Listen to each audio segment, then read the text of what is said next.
할렐루야. 아멘. 할렐루야. 아멘. 여러분, 이런 얘기 들어보셨습니까? 이 세상은 크게 둘로 나눠지는데 밥을 먹는 나라와 빵을 먹는 나라로 나눠진다. 다시요.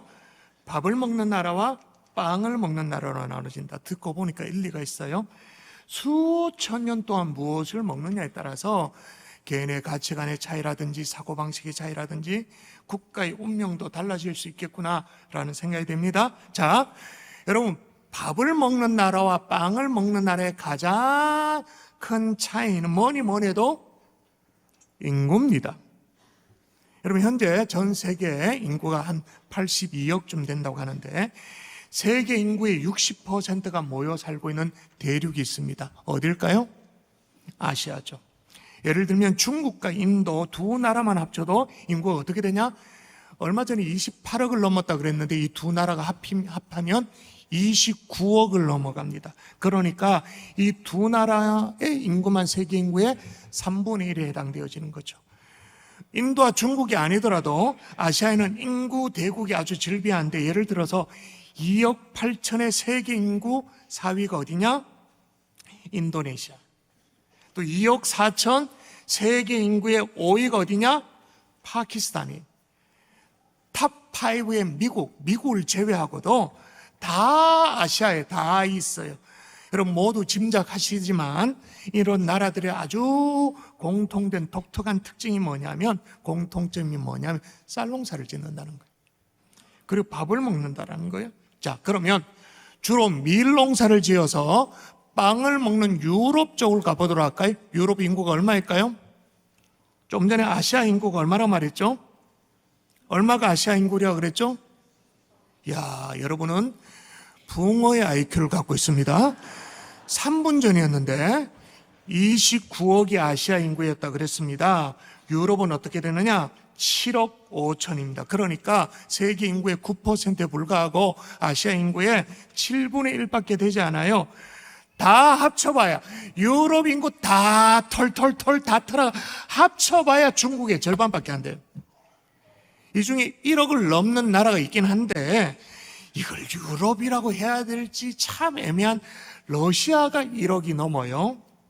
그리고 인구 5천만 명이 넘는 나라가 독일, 영국, 프랑스, 이탈리아 그것밖에 없어요. 이처럼 양대륙의 인구의 차이가 나는 이유가 뭐냐? 물론 대륙의 사이즈의 차이도 있습니다만 가장 뚜렷한 차이는 뭐냐? 쌀과 밀의 차이예요. 각각의 곡식의 인구 부양 능력이 확연하게 다른 거예요. 여러분 이런 말 들어보셨습니까?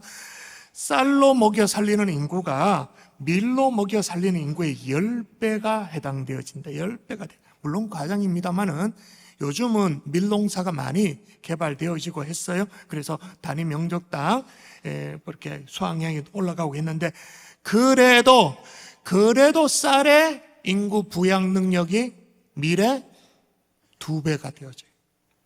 거기다 쌀농사는 그냥 쌀농사를 짓지 않죠. 대부분 뭐합니까? 이모작을 하잖아요. 우리나라는 과거에 이모작으로 보리 심었잖아요. 쌀고 두고 보리 심고. 뿐만 아닙니다. 어떤 지역에는 쌀농사를 하는데 1년에 2번이나 이기작을 합니다. 이모작이 아니라 똑같은 쌀을 심고 또 심고 이기작을 하고 심지어는 3번, 3번 하는 3기작도 가능해요. 반면 밀은 어떻게 되느냐? 워낙 지력을 소모하기 때문에 땅을 완전 황폐하게 만들어버리기 때문에 정기적으로 땅을 쉬어줘야 돼요. 이모작 꿈도 못 꾸죠. 저 무슨 얘기를 합니까? 무슨 씨를 심느냐에 따라서 이렇게 차이가 나는 거예요. 씨가 중요하냐 밭이 중요하냐 오랜 논쟁이죠. 종자가 중요하냐 토양이 중요하냐 오랜 논쟁입니다만은 씨는 참으로 중요해요. 오늘 본문에 보니까 씨 뿌리는 사람이 밭에 가서 씨를 뿌린다 그렇게 말합니다. 씨를 뿌리는데 무슨 씨를 뿌리느냐? 이게 쌀이냐 밀이냐 그런 건 아니에요. 오늘 본문이 농사 얘기 아니다는 걸 다 아시지 않습니까? 복음 전도 얘기예요. 그걸 알 수 있는 대목이 오늘 본문 자체가 오늘 뿌리는 씨를 뭐라고 얘기하냐 한번 읽어보도록 할까요? 오늘 성경이 풀이를 하고 있습니다. 읽어봅니다. 시작. 뿌리는 자는 말씀을 뿌리는 것이라. 자, 뭘 뿌리는 것이라고요? 말씀을. 자, 그러면 뿌리는 씨가 말씀이라면 씨 뿌리는 자는 뭘까요? 씨, 말씀을 뿌리는 자, 복음을 전하는 성도를 일컫는 거겠죠. 그러면 씨를 받는 밭은 뭘까요? 대신자의 마음, 그죠? 사람들의 마음 밭인 거죠. 자, 오늘 저는 예수님이 설명해 주신 대로 오늘 비유를 풀이할 거예요. 근데 이렇게 비유를 제가 풀이할 텐데 이걸 아주 교묘하게 잘 이용해 먹는 것들이 있습니다. 비유풀이라고 일명 얘기해가지고 그것들이 뭡니까? 신천지. 이걸 딸딸 외워요. 외우도록 만들어요. 먹는 것이 남는 것이라 그러면서 그냥 완전 미치듯이 그냥 묻지 말고 그냥 외우도록 만들죠. 그러면 이제 그럴싸해지는데, 자, 문제는 뭐냐면 성경에 저 표에 왼쪽에 나오는 단어가 나오면, 성경에 딱 열었는데 왼쪽에 단어가 딱 나오면 무조건 오토매티컬리 오른쪽 단어로 해석을 하는 거예요. 무슨 성경을 암호해도 가듯이 그렇게 하는 거예요. 그렇게 풀어야 한다고 세뇌를 당하는 거예요. 그렇게 세뇌시켜 놓아야 자기들이 끌고 가는 대로 다 사람들을 끌고 갈 수 있기 때문에 그렇게 세뇌를 시키는데, 여러분 이게 말이 안 되는 게 표에 보면 물고기가 나옵니다. 여러분 물고기 나오면 이거는 뭘로 대치시키라고 말하냐면 사람으로 대치시킨다고 그렇게 나오죠. 여러분 사실 사람일 때가 있기도 합니다. 예를 들어서 예수님께서 베드로를 불러서 사명을 주시고는 나를 따라와라, 내가 너희를 사람 낚는 어부가 되게 한다. 여러분 그때 물고기는 사람 맞죠? 맞아요. 그런데 신천지는 물고기가 나오면 무조건 사람으로 대치시켜야 된다. 무조건. 자, 그러면 부활하신 주님이 제자들에게 나타나셨습니다. 여기 무슨 먹을 것이 없냐고 물었어요. 이에 구운 생선 한 토막을 드시니 받으사 그 앞에서 잡수시더라, 그렇게 말했습니다. 자, 물고기는 무조건 사람으로 대치시키면 예수님은, 부활하신 주님은 뭘 드셨다? 사람을 아주 맛나게 드셨다. 이렇게 잘 뜯어서 드셨다. 말이 안 되죠? 웃기잖아요. 말도 안 되잖아요. 근데 우리는 웃기는데 여러분 세뇌를 당하면 안 웃겨. 그런 성경이 안 보여. 눈이 가려져서 보이지가 않아. 여러분 오병이어의 기적도 마찬가지입니다. 물고기가 나오면 무조건 사람으로 대치시킨다. 그러면 오병이어를 주님께 내드렸던 이 어린아이는 자기가 도시락으로 싸고 다녔던 게 사람 2마리를 갖고 다녔네요. 사람 2명을 도시락으로 갖고 다녀서 주님 앞에 도시락을 내드렸네요. 말이 안 되잖아요. 그런데 세례를 당하면 그게 안 보여요. 또 하나, 동방이라고 성경에 나오면 무조건 한국으로 대치시키도록 세례를 아주 그냥, 이건 진짜 가혹하게 당합니다. 신천지의 주장이 이래요. 우리가 원래 동방예의지국이 아니냐. 동방예의지국. 그리고 지도상에 예루살렘을 가장 동쪽으로 가면 가장 끝에 있는 게 대한민국, 한국이다. 그래서 동방이 성경에 나오면 한국으로 무조건 대치, 그렇게 세뇌시켜놔야 어디로 끌고 갈 수 있습니까? 신천지의 교주 누구에게로 그게 구세주라고, 오늘날의 구주라고 끌고 갈 수 있는 거죠. 참 답답할 노릇이죠. 자, 그러면 동방 이꼴 한국이면 예수님이 태어나실 때 동방박사가 주님 앞에 왔네요. 그 동방박사 다 한국 사람이네요. 여러분 성경은 무슨 암호 해석하듯이, 암호문을 풀듯이 그렇게 푸는 게 아닙니다. 아멘이십니까? 아멘. 혹시 이 자리에 신천지가 계시다면 오랫동안 고정간첩으로 오랫동안 10수년 동안 숨어 계신 분도 계십니다. 정신 차리고 여러분의 눈에서 이 모든 비늘이 벗겨져서 성경이 정말로 제대로 보여줄 수 있기를 주 예수 이름으로 축원합니다. 아멘. 축원합니다. 아멘. 제가 이렇게 목에 힘주면 안 되는데, 아이고 내가 신천지 그럼 막 열받아가지고. 근데 오늘 본문은 괜찮아. 오늘 본문은 성경 자체가 시를 이꼴 말씀이라고 풀이를 했기 때문에 그렇게 대치시켜도 괜찮아요. 자, 오늘 이 복음 시 아무 문제가 없었습니다. 뭐 쌀이냐 밀이냐 그런 차이가 아닙니다. 그런데 이상하죠? 씨는, 말씀은, 복음은 아무 문제가 없었는데 어떤 경우에는 씨가 말라버렸고 어떤 경우에는 쪼사 먹어버렸고 어떤 경우에는 결실하지도 못하고. 문제가 뭐죠? 씨의 문제입니까? 밭의 문제입니까? 이번에는 밭의 문제인 거죠. 자, 몇 가지 오늘 본문이 소개하고 있는 밭이 있습니다. 첫 번째 밭은 뭐냐? 길가예요. 자, 첫 번째 씨가 어디에 떨어졌다고 성경이 얘기하냐면 읽어보도록 할까? 같이 읽습니다. 시작. 뿌릴새 더러는 길가에 떨어짐에 새들이 와서 먹어버렸고. 예, 농부가 씨를 뿌리다 보면 이렇게 뿌리다 보면 씨가 길바닥에 떨어지기도 하죠.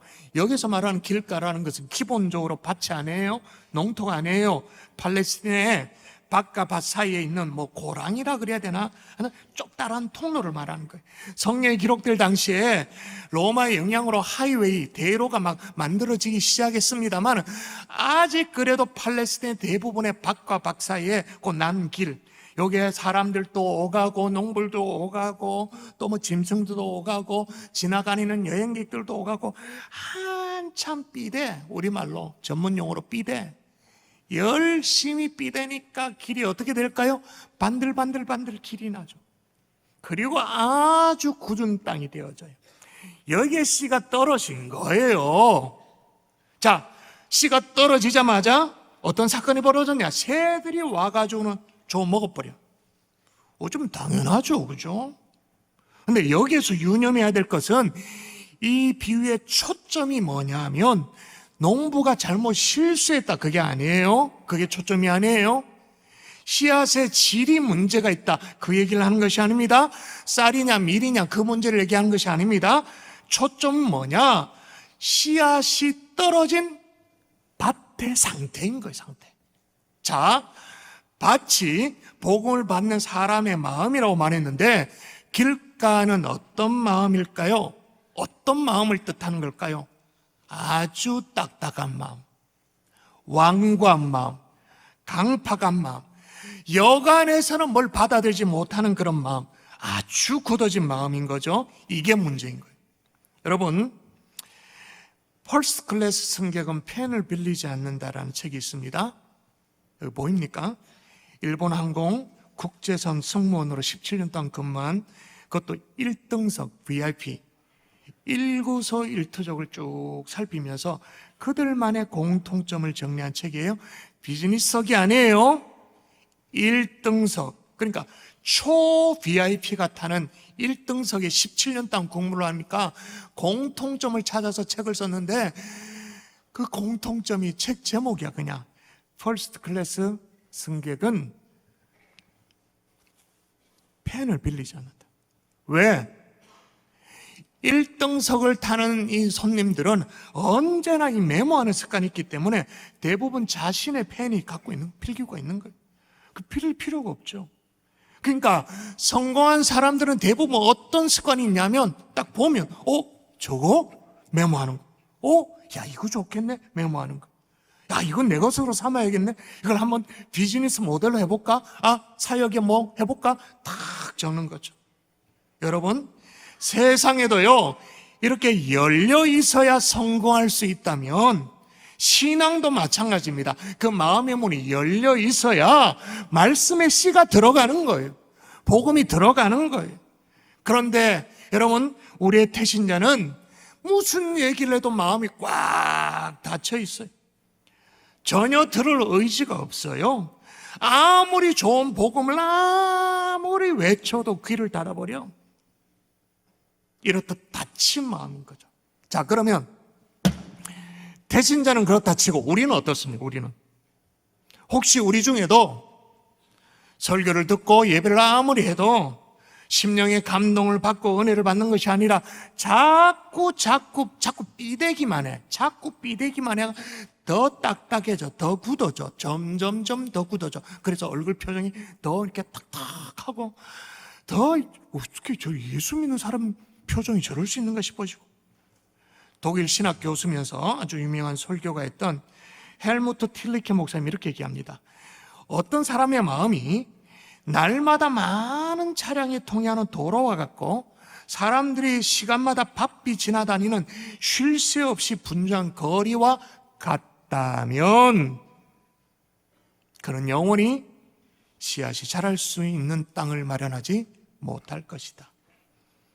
여러분의 마음 복잡하고 분주해서 가면 갈수록 더 딱딱하게 굳은 마음이 아니라 정말로 옥토와 같은 마음이 될 수 있기를 주 예수 이름으로 축원합니다. 아멘. 지금 말씀을 받을 때도 마음을 굳게 딱 닫고 있는 게 아니라 마음을 열고 어떤 말씀이든 내 말씀으로 아멘, 아멘, 주의 말씀으로 받을 수 있기를 주 예수 이름으로 축원합니다. 아멘. 자, 또 하나의 밭이 뭐냐? 이번엔 돌밭이. 여러분 용비어척가의 한 구절을 보면 이런 대목이 있습니다. 뿌리 깊은 나무 바람에 아니멜세 꽃 피고 여름 하나니. 그게 무슨 말입니까? 뿌리 깊은 나무는 바람에 흔들리지 않는다. 그래서 열매를 많이 맺는다. 근데 오늘 본문은 정반대야. 읽어볼까요? 자, 더러는 시작. 더러는 흙이 얕은 돌밭에 떨어짐에 흙이 깊지 아니하므로 곧 싹이 나오나 해가 돈 후에 타서 뿌리가 없으므로 말랐고. 농부가 씨를 뿌리다 보니까 흙이 얕은 고랑 같은 가운데 떨어지게 되었어요. 특히 여러분 팔레스틴 지형은 꽃갱이도 필요 없습니다. 그냥 손톱 긁어가지고 이렇게 긁으면 바로 밑에 뭐가 있을까요? 석회암층이 있죠. 석회. 그냥 이렇게 불면 석회암 덩어리가 있습니다. 그 석회암이 고온 압축되어지면 그게 대리석이 되잖아요. 그래서 유럽에 대리석이 많은 이유가 다 그런 거예요. 다 그래요, 그냥. 그러니까 흙이 너무 얕아. 뿌리를 내리지 못해.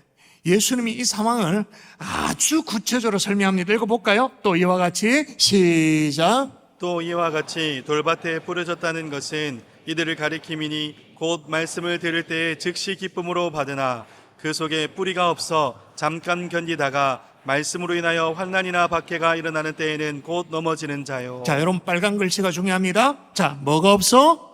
뿌리가 없어. 그러니까 말씀을 받을 때 감정적으로 반응은 해요. 복음을 들을 때 감동도 하고 막 눈물도 흘리고 그래요. 이 오래 가지는 못해요. 잠깐뿐이야.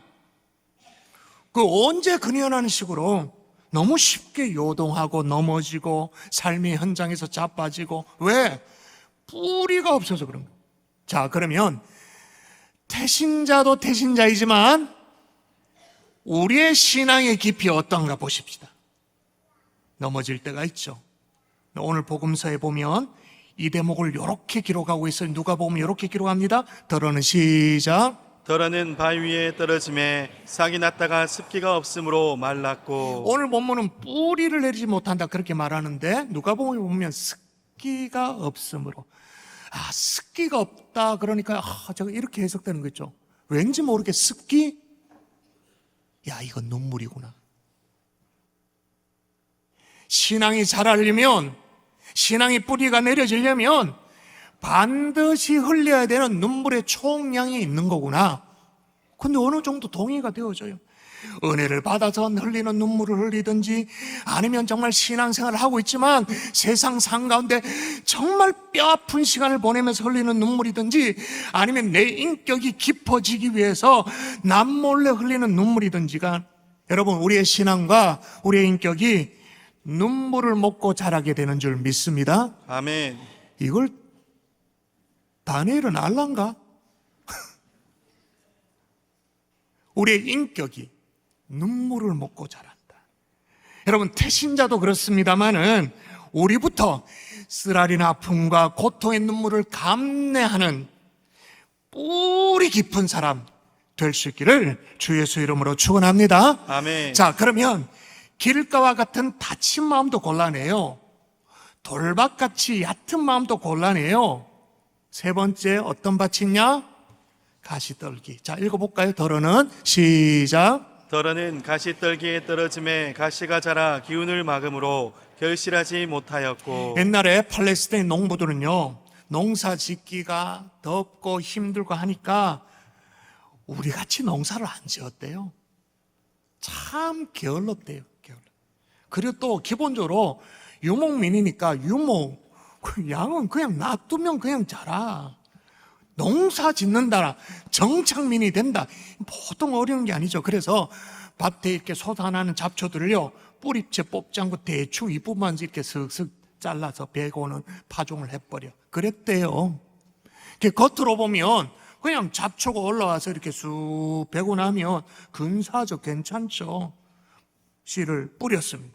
시간이 지나고 나면 씨가 싹 더 오를까요? 잡초가 더 빨리 자랄까요?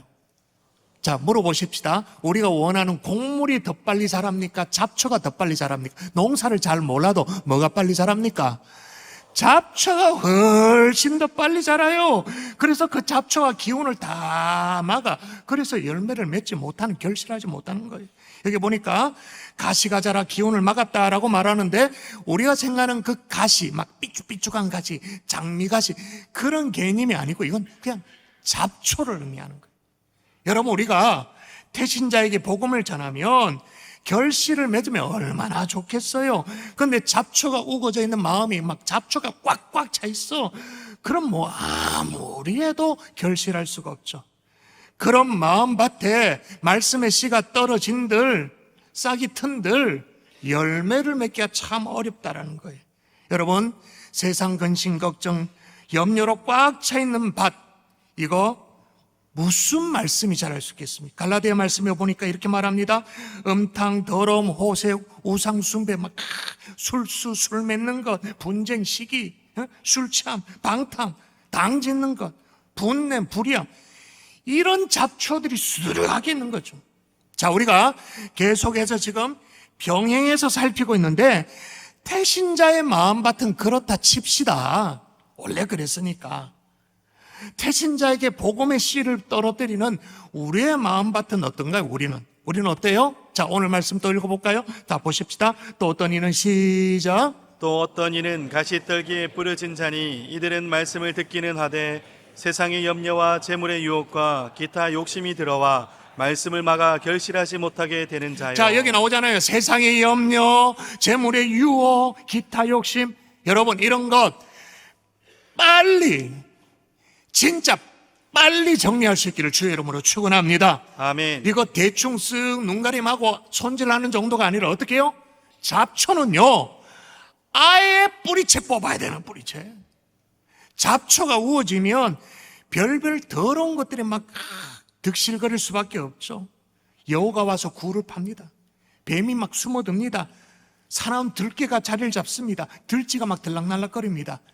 우리 마음밭이 세상의 그런 것들로, 더러운 것들로 가득 차지 않도록 우리의 심령, 잡초 다 뽑아낼 수 있기를 주 예수 이름으로 축복합니다. 아멘. 자, 그러면 옥토에 뿌려진 씨는 어떻게 될까요? 클라이막스죠. 말할 것도 없죠. 자, 성경에 제일 신나는 구절, 성경에 이런 구절 읽으면 막 신나서 막 절로 아멘이 나오는 구절 읽어볼까요? 같이 시작. 더러는 좋은 땅에 떨어짐에 자라 무성하여 결실하였으니 30배, 60배, 100배가 되었느니라. 할렐루야. 아멘. 저는요, 농사를 잘 몰라도 30배는 일반적으로 평년작이래요. 30배. 60배는 뭐냐? 대풍이래요. 그리고 100배? 이거는 뭐 대작인 거지. 그건. 그런데 우리는 그렇대요. 그런데 팔레스틴 지역은 우리와 달라. 10배만 남겨도 평년작이야. 성경이 얘기하는 30배 엄청난 분작이죠. 그리고 100배는 상징적으로 100배라고 적었지만 이거는 있을 수 없는 수와, 정말로 하나님께서 기적적으로 주시는 수와, 이게 100배의 의미인 거예요. 여러분, 심령이 옥토가 되어지면, 이 자리도 마찬가지입니다. 여러분의 심령이 옥토가 되어지면, 말씀의 씨앗이 떨어지면 평년작은 기본이고 30배는 기본이고 60배, 100배, 풍작, 대작까지 이어지게 되는 줄 믿습니다. 아멘. 할렐루야. 아멘. 자, 여러분, 그런데 이번에요, 진군식에 아이들이 이걸 체험을 했어요. 진군식이 마당, 어울림 마당에 차려진 부수 중에 하나가 오늘 씨 뿌리는 비유를 재현을 했는데, 이제 이렇게 옥토를 심습니다. 보십시오. 저기 이제 밭에 옥토를 심어요. 머리 허연 할아버지가 이제 가르쳐 주고 있는데, 그러니까 이제 물을 주고 정성을 다하면 어떻게 되느냐? 자, 보세요. 자, 동영상. 자, 보세요. 큐. 여친이가 누구야? 지윤이라고 하트를 보세요. 신랑이랑 학교에 태신자 이름을 아, 적었습니다. 학교 친구구나, 짝꿍이구나. 집사님인데 내가 알아서 물어봤어. 예. 우리 아이들이 자기 태신자의 이름을 하트를 적어가지고 저게 코인 티슈잖아요. 그렇게 부풀어 오는 체험을 했는데, 저게 물병에 적혀져 있는 글씨가 중요합니다. 뭐라고 적혀 있냐면 땀과 눈물. 정말 열심히 땀을 흘리고 기도의 눈물을 뿌리면 주님이 자라게 하신다. 이걸 아이들이 체험하면서 이제 체험한 아이들의 태신자 이름이 빼곡하게 노트에. 여러분, 주일학교 아이들을 위해서 머리 허연 할배 같은 집사님이 앉혀놓고 이렇게 체험학습시키는 교회에 있으면 나보라 그래라.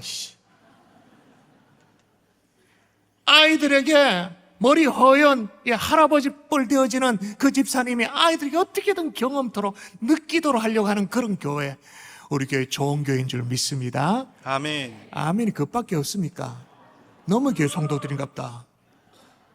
근데 문제는 그런 옥토가 많냐는 거예요.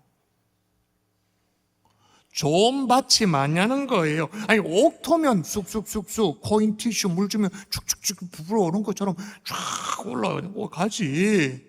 여러분, 지난주 우리가 태신자를 작정해서 우리도 압니다마는 내가 봐도 이름을 적긴 적어요. 그런데 이건 그냥 길가야 마음밭이 딱 닫혀 있어. 얘는 돌짝밭이야. 너무 얕아. 가시떨기야. 어쩌면 좋으냐는 거예요. 길가니면 안 된다. 에이, 돌짝밭이니까, 가시떨기니까 안 된다. 그럴 수가 없어. 왜 없냐? 우리 아버지니까. 그 이름 적은 게 우리 가족이니까. 정말로 사랑하는 사람이니까. 여러분, 어떻게 해야 할까요? 옥토가 되도록 기경해야 되는 줄 믿습니다. 아멘. 시간이 얼마나 걸리든 우리는 포기하지 않아요. 제가 몇 주 전에 행복 토크 이제 촬영을 하는데 제가 깜짝 놀랐어요. 제가 이때까지 행복한 사람들의 축제 재수생, 최다 재수생을 구수생을 봤거든. 구수생. 그러니까 9번 선물 받아가기만 했어. 야, 그래서 제가 얘기했어. 야, 찔기다, 야. 보통은 한 3번 만에 다 해결되는데, 그래, 9번. 근데 이 구원사님 간증해 보니까 자기 동생을 행축에 12번 초대를 했대요. 그리고 예수님 믿게 된 거예요.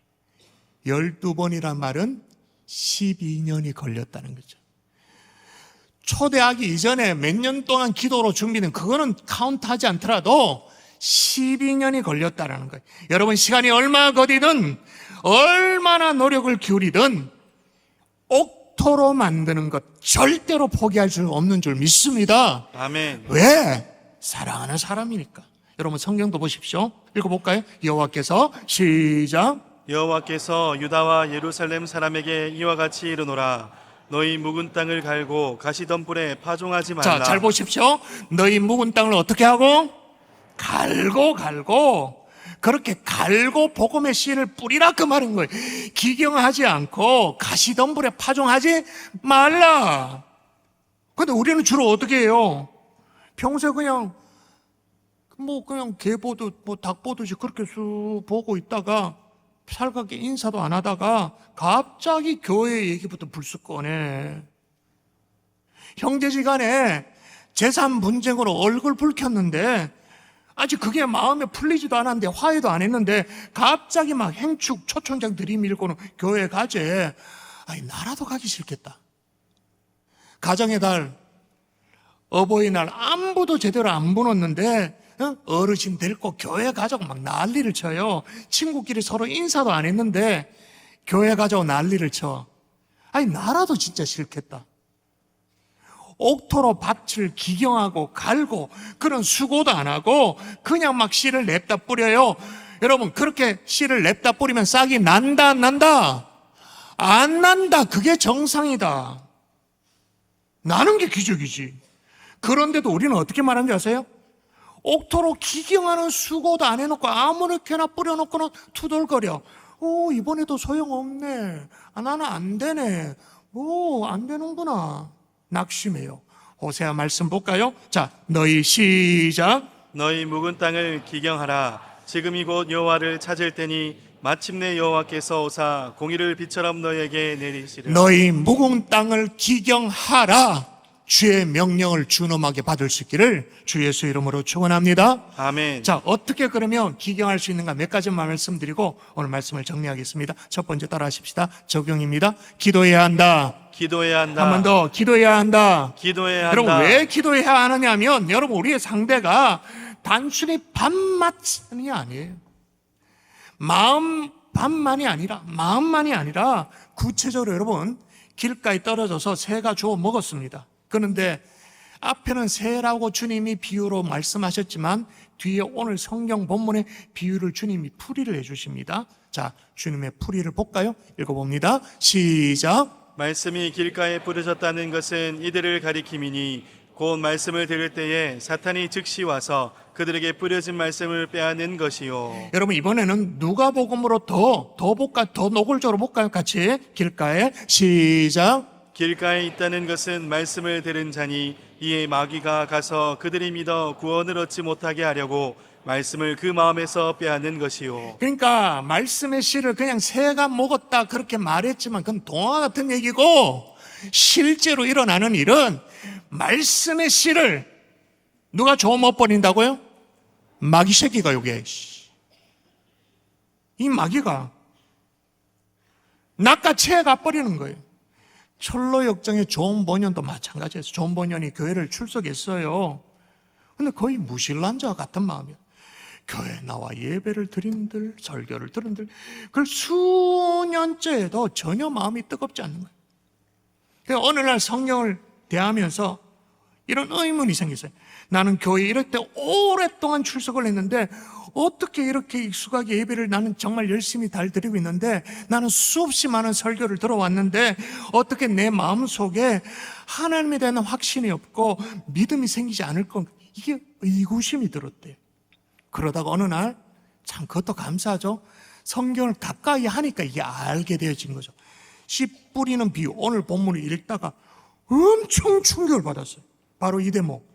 말씀을 들었을 때 사단이 와서, 그것도 그냥 오는 게 아니에요. 사단이 즉시 와서 그들에게 뿌려진 말씀을 빼앗는 것이요. 말씀의 씨를 빼앗는 자, 영적 존재가 있다는 걸 그제서야 안 거예요. 이게 막 놀라웠던 거예요. 그게 뭐라고요? 말씀의 씨를 빼앗는 게 뭐라고요? 사단이, 마귀가 이 사실 앞에 놀라서, 와, 근데 그동안 그게 보이지 않았대요. 만약 사단이 내 마음속에 하나님의 말씀을 빼앗아 가시는 것이라면, 그래서 내 마음속에, 심령 속에 은혜를 못 받게 하고 내 삶의 변화가 일어나지 않도록 하는 이 사단에게 내가 쏘갔다 생각하니까 너무 화가 나는 거예요. 딱 그걸 인식을 하고 나서부터 말씀을 듣는 태도가 달라졌대요. 좋은 병원연에게. 어떻게? 안 빼앗기려고. 나 절대로 안 빼앗긴다. 사단에게 절대로 나는 안 속는다. 그런 마음으로 말씀 앞에 진지하게 귀를 기르기 시작했다. 그때부터 어떤 일이 벌어졌냐? 딱딱하던 그 마음이 부들부들해지면서 은혜를 받기 시작한 거예요. 진짜 믿음이 생겼어요. 그래서 뭘 써요? 우리 2년 전에 살폈잖아요. 그 주옥과도 같은 철로 역정 저자가 될 수 있었던 거죠. 그래서 여러분, 아까도 말씀을 우리가 박현 목사님이 하셨습니다만, 이 영적 원리대로 우리가 태신자를 작정하면 금요 성령 집회가 이름이 잠시 바뀌어요. 전도와 뭡니까? 전도와 영적 전쟁. 우리는 속지 않아요. 당하지 않아요. 이 사실을 모르지 않아요. 우리의 상대가 악한 마귀라는 것을 알고 전도와 영적 전쟁 선포하는 것입니다. 그리고 뭘 해야 될까요? 바울이 우리에게 가르쳐줘요. 같이 한번 읽어볼까요? 같이 읽습니다. 시작. 또한 우리를 위하여 기도하되 하나님이 전도할 문을 우리에게 열어주사. 자, 여기 보니까 전도의 문과 뭐가 이렇게 연결이 되어 있다고 얘기를 하는 건가요? 기도와. 우리를 위해 기도하되 하나님이 전도할 문을 열도록 해달라고. 그러니까 전도의 문과 기도가 연결되어 있는 거죠. 그래서 우리 교회는요, 특세를 해도 행축을 앞두고 특세를 하는 거예요. 그냥 뭐 고난주간의 특세 이런 거 그냥 고난주간에 늘 새벽기도 하면 되는 거고, 정말로 깨어 기도해야 될 그때 특세를 하는 거예요. 여러분, 기도로 영적 전쟁을 수행할 수 있기를 주의 이름으로 축원합니다. 아멘. 기도로 태신자의 마음밭을 기경할 수 있기를 주 예수 이름으로 축원합니다. 아멘. 기도의 총량을 채우는 거예요. 여러분, 여기에 스티커 붙여놨잖아요, 장의자에. 이게 얼마나 촌빨라는 일입니까? 촌스럽지 이거 진짜. 야, 그렇지만 이렇게라도 애를 쓰는 거예요. 왜? 복음의 씨앗을 쪼아먹는 마귀를 대적하기 위해서. 할렐루야. 아멘. 또 하나 적용입니다. 사랑의 빛을 지어야 한다. 사랑의 빛을 한번 지어야 읽어볼까요? 한다. 자, 로마서 13장 8절 읽습니다. 시작. 피차 사랑의 빛 외에는 아무에게든지 아무 빛도 지지 말라. 남을 사랑하는 자는 율법을 다 이루었느니라. 여러분, 우리 말에 이런 말이 있습니다. 뭐 먹은 놈이 물 쓰인다고요? 자, 다니엘 모릅니다. 다인 모릅니다. 갈릴리도 알 수가 없다. 어른실 대답해 주세요. 우리 성도님들, 뭐 먹은 놈이 물 쓰인다? 어떻게 알아? 어떻게 다윗이 알아? 소금 먹은 놈이 물 쓰인다고. 여러분, 태신자의 입을 쫙 열어놓고 거기에 우리가 뭘 털어넣어야 될까요? 소금이라 말하면 안 되지. 야, 1차원적이다, 야. 소금은 비우고 사랑의 빛을 한껏 지우는 거예요. 사랑의 빛을. 제일 손쉬운 방법은 교회가 제시하는 행복 메뉴를 실천해 보는 거죠. 지난주에 부활절 계란 나눔. 그럼 이렇게 하는 거죠. 했는지 모르겠어요. 내가 얘기했잖아요. 오다 줬다 그러면서 직장 동료에게 주는 거예요. 기도 제목도 물어보기도 하고, 염려거리가 없는가 물어보기도 하고, 다가오는 어린이날 축제에 초대해 보기도 하고, 어버이날 꽃 선물도 해보기도 하고, 좀 식사 대접을 해보기도 하고, 커피라도 대접해 보기라도 하고. 소금 문 놈이 물수입니다. 여러분, 다윗 다니엘 같으면 어떻게 해야 될까요? 좀 친구에 도움 줄 수 있는 게 없는가? 내가 좀 희생하더라도 도움 줄 수 없는가? 오늘 시간이 많이 갔지만 한 가지 얘기만 더 하고 말씀을 마무리할게요. 제가 몇 주 전에 블레싱 설교 시리즈를 하면서 그리팅과 블레싱에 대해서 제가 말씀을 전한 적이 있었어요. 우리가 하나님 앞에 축복의 통로가 되기를 원하는데, 하나님께서 뭘 축복의 통로로 우리가 정말 그렇게 축복의 통로가 되도록, 파이프가 되도록 그렇게 해주시느냐? 제일 쉬운 그리팅, 인사부터다. 근데 제가 청년들은 못 들어서 모를 거예요. 제일 중요한 건 당구장 표시하고 인사를 받기만 하지 말아 달라. 자, 다니엘, 자, 목사님이 누구누구야 안녕 이렇게 얘기하면 어떻게 대응해야 돼요? 야, 정답은 잘 말하네. 그래, 안 해놓고는 왜 그래? 그랬잖아. 너 누구누구야 안녕? 네. 누구누구야 안녕? 네. 이게 뭐라고요? 인사를 받기만 한 거예요. 받기만 한 거예요. 누구누구야 안녕 그러면 어떻게 해요? 네, 목사님 안녕하세요? 네, 안녕하세요? 이게 주님이 원한 거라고 제가 말씀을 전했는데, 어떤 집사님이요, 진짜인가 싶어서 직장에 가서 아침에 인사를 했대요. 근데 난리가 난 거야. 저분 왜 저러시나? 왜 저러시나 불안해 하더래. 근데 그 다음날 또 인사를 했대. 그 다음 또 인사했대. 그러니 부하 직원과 대화가 되기 시작했다라는 거예요. 그럼 뭐 하면 됩니까? 오다 줬다 부활절 깨라. 어버이날 꽃 선물해라. 하면 되죠. 초청장 주면 되죠. 제가 무슨 말씀을 드리고 있죠? 우리는 아무것도 안 하고 있는 거예요. 그리고 전도가 안 된다고 얘기하고 있는 거예요. 인사부터 할 수 있기를 주 예수 이름으로 축원합니다. 아멘. 옥토로 기경해서 그리고 나서 하나님의 말씀을 씨앗이 떨어졌을 때 어떤 역사가 일어나는지 이번 행복한 사람들의 축제 때 정확하게 목도하는 하나님의 종들이 될 수 있기를 주 예수 이름으로 축원합니다. 아멘. 축원합니다.